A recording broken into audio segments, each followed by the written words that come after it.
SN live, सच सबसे आगे। UP के सीएम योगी आदित्यनाथ कहते हैं इन माफियाओं को मिट्टी में मिला देंगे।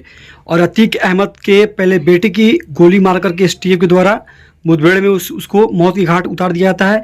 और उसके बाद पूरे पुलिस फोर्स के बीच में, यूपी पुलिस के पूरे बीच में इतने हाई सिक्योरिटी होने के बावजूद 3 अपराधी आते हैं और आकर के अतीक अहमद और उसके भाई को एकदम से धनाधन पिस्टल से फायरिंग करके गोली मार के मौत की घाट उतार देते हैं। उसके बाद जय सिया राम के नारे भी लगाते हैं। क्या कहेंगे इस पे आप? देखिए, पहले तो आपने जो बोला कि योगी आदित्यनाथ जी जो उत्तर प्रदेश से मुख्यमंत्री है, उन्होंने विधानसभा में बोला कि माफियाओं को मिट्टी में मिला देंगे। तो देखिए, ये भारत के संविधान में जिस तरह के भाषा का इस्तेमाल हो रहा है, देखिए अगर हम संविधान मानने वाले हैं और आप एक संवैधानिक पद पे हैं, और छोटा मोटा पद नहीं है, आप राज्य के मुखिया हैं, और आपका इस तरह का स्टेटमेंट आता है विधानसभा में, आप बोलते हो कि मिट्टी में मिला देंगे। शायद ये अनकॉन्स्टिट्यूशनल शब्द है, इसका इस्तेमाल नहीं होना चाहिए था। इस बात से मैं इत्तेफाक नहीं रखता। अगर हो सकता है उनकी अपनी आवेश में आकर बोल दिए हों, और हो सकता है कि ये जो भाषा है एक मजे में पॉलिटिशियन का नहीं है। इस भाषा से किसी न किसी तरह के गुंडे की मतलब भाषा की बू आती है।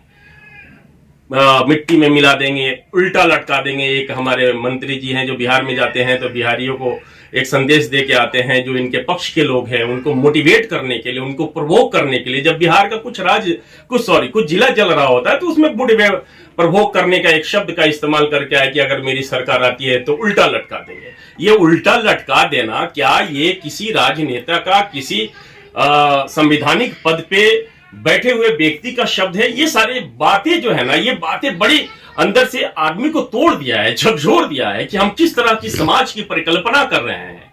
हमारे देश को आजाद कराने के लिए कैसे लोगों ने अपनी जान की आहुति दे दी? क्या इस तरह के नेताओं के लिए अपनी जान की आहुति दे दी कि एक विधानसभा में आके बोलेगा कि मिट्टी में मिला देंगे? मैं आपके माध्यम से और आपके चैनल के माध्यम से ये पहले क्लियर कर दूं कि मैं किसी भी तरह के अपराध या अपराधी का समर्थन नहीं करता हूं। मुझे अतीक अहमद से कोई वास्ता नहीं है, मुझे अतीक अहमद के बेटे से कोई वास्ता नहीं है। अगर वो अपराध कर दिया या अपराधी है तो उसका एक प्रोसीजर है। इंडियन कॉन्स्टिट्यूशन में लॉ एंड ऑर्डर, कानून और व्यवस्था है। हमारी न्यायपालिका है, न्यायपालिका का अपना काम है, एक प्रोसेस के थ्रू जाना चाहिए। लेकिन अब ये रिवेंज की पॉलिटिक्स हो रही है तो मेरे को व्यक्तिगत रूप से कभी कभी ऐसा लगता है कि ये पॉलिटिकल गैंगवार शुरू हो गया उत्तर प्रदेश में। आप जो देख रहे हैं, कल जो इंसिडेंट हुआ अतीक अहमद के साथ, तो ये इंसिडेंट केवल अतीक अहमद के पॉइंट ऑफ व्यू से मत देखो आप। अतीक अहमद ने गलती किया, उसका सजा कोर्ट ने सजा, उसको उम्र कैद की सजा मिल गई।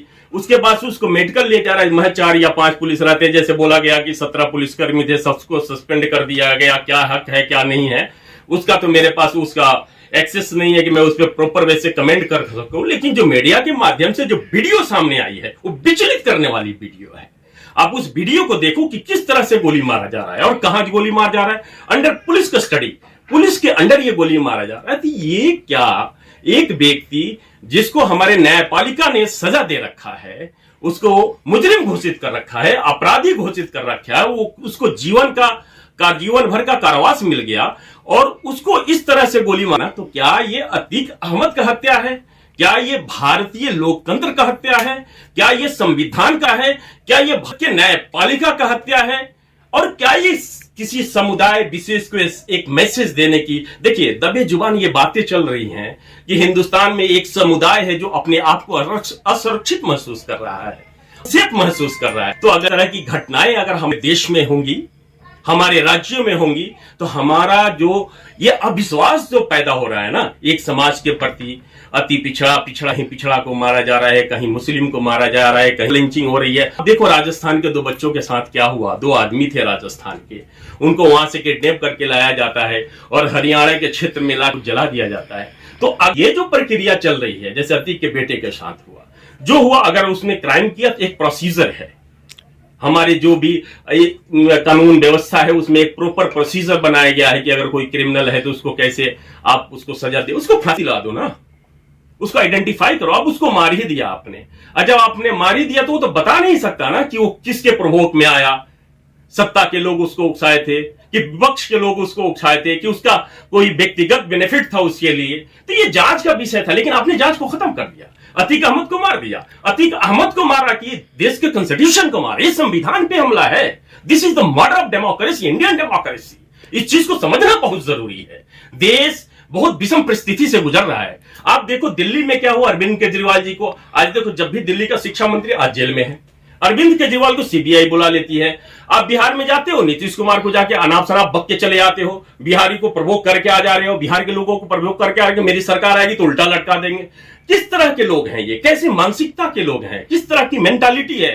देखो, मैं तो व्यक्तिगत रूप से बहुत परेशान हूं इस चीज से कि जिस तरह का ये आवेश और जिस तरह का प्रचलन, ये राजनीतिक जो मर्डर चल रहा है, पॉलिटिकल गैंगवार जो चल रहा है, इस गैंगवार से हमारी आने वाली नस्लों को क्या हम दे के जाएंगे। क्या हमारा बच्चा जो है 2 साल का बच्चा, 4 साल का बच्चा जब 20 साल का होगा तो उसके अंदर यही सब चलेगा कि वो जब हिंदू होगा तो जय श्री राम होगा बोलेगा, और मुस्लिम होगा, जहां मुस्लिम का विधायक एमपी होगा, उसका राजा होगा तो नारे तकबीर अल्लाह अकबर का नारा लगाएगा।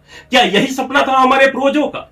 इसलिए भगत सिंह शहीद हुए, इसलिए अशफाकुल्लाह खां शहीद हुए, इसलिए हमारे कितने मां बहनों के सिंदूर धुला गया। कौन सोचेगा इसके बारे में?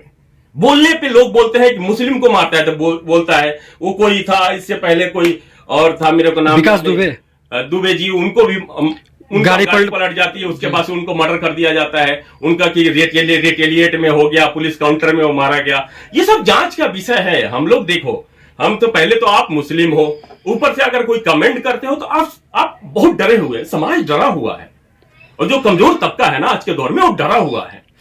वो लोग पहले कहा ऐसा जा रहा है कि सर पहले वो लोग पुलिस की गाड़ी में आते हैं, फिर उसके बाद पुलिस से वहां से उतर करके बाहर आते हैं, और फिर उतनी पुलिस फोर्स के बीच में एकदम से डायरेक्ट पिस्टल से गोली मार करके उन दोनों भाइयों की जान ले ली जाती है। देखिए भाई, आपको एक बात बता रहा हूं कि ये जांच का विषय है कि पुलिस की गाड़ी में आई या नहीं है, इससे मतलब ही नहीं है मेरे भाई। मैं इस बात पे जाना ही नहीं चाहता। फिर वो लोग जय श्री राम के नारे भी लगाते हैं, नारे लगा रहे हैं, जय श्री राम का नारे लगा रहे हैं। तो श्री राम एक मर्यादा पुरुषोत्तम श्री राम बोला जाता है। क्या श्री राम की आइडियोलॉजी ये क्या थी? ये थी क्या श्री राम की आइडियोलॉजी राक्षसी थी? क्या वो राक्षस थे?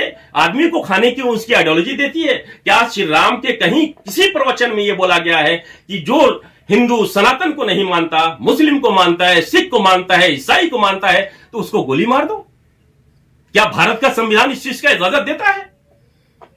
क्या हमारे प्रियम्बल में, क्या हमारे कॉन्स्टिट्यूशन, हमारे फंडामेंटल राइट्स है, यह हमारा जन्मसिद्ध अधिकार है, हमारे संविधान ने दिया है इसको कि हम जो चाहें जिस धर्म को मारें उस धर्म को माने, हमारा संविधान हमारी इजाजत देता है। यही बाबा साहब भीमराव के राम जी के जन्म पे लोग जयंती पे आज संविधान दिवस मना रहे हैं। कितनी हुआ 14 तारीख को, कितना हमारे हर्षोल्लास के साथ मनाया जा रहा है। लेकिन उसी संविधान को शरेआम जलील किया जा रहा है, शरेआम गोली मार दिया जा रहा है, उसी संविधान की हत्या हो रही है। लेकिन जितने भी सो कॉल्ड सेकुलर पार्टीज हैं, सेकुलर पार्टीज, मैं बोल रहा हूं, दोबारा इस पे एम्फसाइज कर रहा हूं, इस पे जोर दे रहा हूं कि जितने भी भारत की सेकुलर पार्टीज हैं, उनके मुंह में, उनके जबड़े में आवाज नहीं है, उनकी जुबानें बंद हो गई हैं। कौन बोलेगा इनके बारे में यार? कौन बचाएगा इस देश को?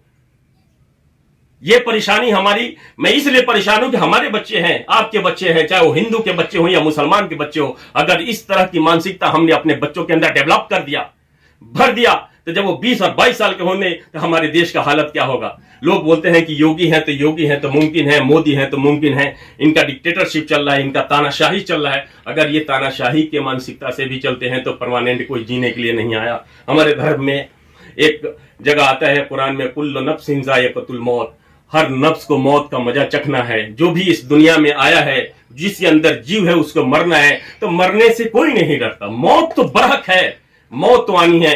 लेकिन तुम जो भारत के संविधान का हत्या कर रहे हो, भारत के न्यायपालिका का हत्या कर रहे हो, ये शरेआम कैमरा के सामने जो भारत के न्यायपालिका का हत्या, ये चीरहरण हुआ संविधान का, इसके लिए कोई सो कॉल सेकुलर पार्टीज बोल नहीं रही है। तकलीफ इस बात का है, बात यह नहीं कि उत्तर प्रदेश की घटना है, बात यह नहीं कि बिहार की घटना है, बात यह है कि पूरे हिंदुस्तान के जितने भी पॉलिटिकल पार्टीज हैं आज भी बोलने के लिए तैयार नहीं है, क्योंकि उसका नाम अतीक था। अवैसी ने ट्वीट भी किया था सर, कोई अतीक होता है तो जो इस मानसिकता का आदमी होता है उसके लिए अतीक और दुबे माने नहीं लगता। अवैसी जी ने ट्वीट भी किया था इस पूरे मामले पे। अवैसी जी ने ट्वीट करके कहा भी था कि जो हुआ है ये एक हत्या हुआ है। तो मर्डर है भाई, ये तो मर्डर है। मैं भी बोल रहा हूं, मैं अतीक का मर्डर नहीं बोल रहा हूं, मैं बोल रहा हूं ये कॉन्स्टिट्यूशन का मर्डर है, संविधान का मर्डर है। संविधान मारा जा रहा है भाई। किस आदमी को मारे जिसको सजा दे दिया, वो कहीं भागने की कोशिश नहीं कर रहा है, वो सुप्रीम कोर्ट में जाता है, बोलता है मेरे जान का खतरा है, सुप्रीम कोर्ट नहीं बोल रही है, सुप्रीम कोर्ट उसकी सुरक्षा की कोई गारंटी नहीं दी। शायद इसकी वजह से उनका मनोबल बढ़ गया और इस तरह का इंसिडेंट हो गया। लेकिन मेरा एक बात, मेरे जहन में ये बात आ रही है कि अगर एक आम नागरिक किसी को धमकी दे देता है कि मैं तुमको जान से मार देता हूं, कल उसका एक्सीडेंट हो जाता है तो जांच का विषय हो जाता है कि शायद उसने तो नहीं मरवा दिया। तो क्या ये बात, ये हमारे जो योगी आदित्यनाथ जी हैं, मुख्यमंत्री जी हैं, तो क्या कोर्ट उनपे संज्ञान लेगी उनके इस शब्द पे, जैसे आपने बोला कि माफियाओं को मिट्टी में मिला देंगे? क्या कोर्ट योगी आदित्यनाथ जी पे केस लॉन्च करेगी?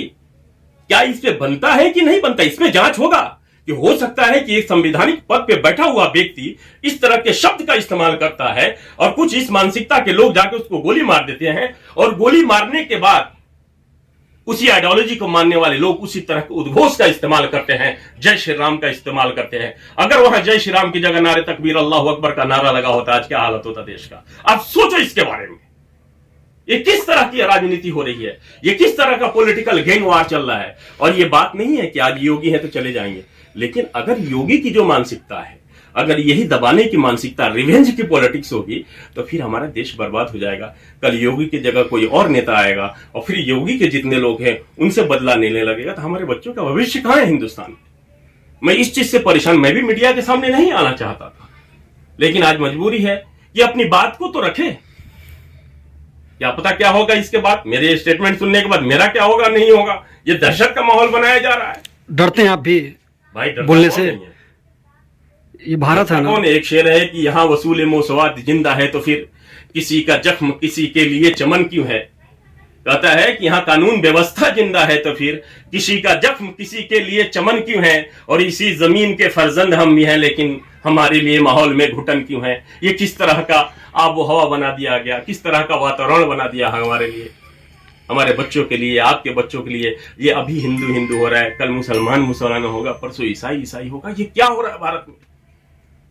क्या भारत में हिंदू मुसलमान और सिख की एक जात और व्यक्ति विशेष का कोई जगह है क्या? संविधान में ऐसे लोगों की कोई जगह नहीं है। अब अपना नाम बता दीजिए। मेरा नाम मोहम्मद ज़बीउल्लाह अहमद है। मैं एक प्रोफेशनल हूं, मैं पॉलिटिक्स से दूर रहना चाहता हूं, लेकिन बहुत दुख हुआ तो मेरे को स्टेटमेंट देना पड़ा यार।